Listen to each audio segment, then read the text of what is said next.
இந்த வீடியோவில் நம்ம என்ன பார்க்க போறோம்னா, மீனராசிக்காரர்களுக்கு மார்ச் 2026 எத்தகைய ஒரு மாதமாக, பலாபலன்கள் நிறைந்த ஒரு மாதமாக இருக்க போகுதுங்கிறது நம்ம நோட் பண்றோம். நம்ம பார்க்குறோம். சயின்டிஃபிக் வேதிக் அஸ்ட்ராலஜி முறையில எந்த விதத்திலும் மிகைப்படுத்தாமல் உள்ளது உள்ளவாறு நம்ம பார்க்குறோம். எது மாற ஒரு தாக்கத்தை கொடுக்க போகுது, எது மாற டைரக்ஷன்ல நம்ம வாழ்க்கை திரும்ப போகுது, எது மாற விஷயங்கள் காத்திருக்குது, நம்ம கர்மாவின் பிரகாரம் எது நடக்கக்கூடிய அமைப்பாக கிரகங்கள் காட்டுகிறது.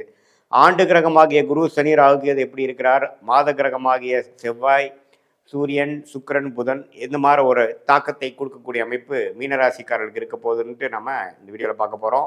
இப்போ பாருங்க, ராசி அதிபதி ஆகிய குருவே வந்து 4ஆம் இடத்துலேருந்து 10ஆம் இடம், 12ஆம் இடம், 6ஆம் இடத்தை 8ஆம் இடத்தை பார்ப்பது மிகவும் நல்லது. ஸோ அப்படி இருக்கிறது பார்த்தீங்கன்னா, ராசி அதிபதி வந்து வலுவாக இருக்கிறார். அதே சமயத்தில் ராகு 12ஆம் இடத்திலும், அவரோட சூரியன், செவ்வாய், அதே மாதிரி புதன் எல்லாமே சேர்றாங்க.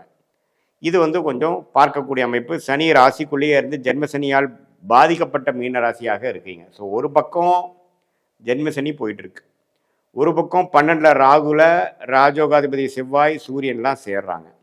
ஸோ அப்படிங்கிறப்போ அந்த சூரியனுங்கிறது 6ஆம் வீட்டு அதிபதியே வந்து ராகுவோட சேர்ந்துருக்கனால சில பேர்த்துக்கு மீனராசிக்காரர்களாக இருக்கிறதுக்கு ஒரு சுமாரான தசாபுக்தி போயிட்டு இருக்கவங்களுக்கு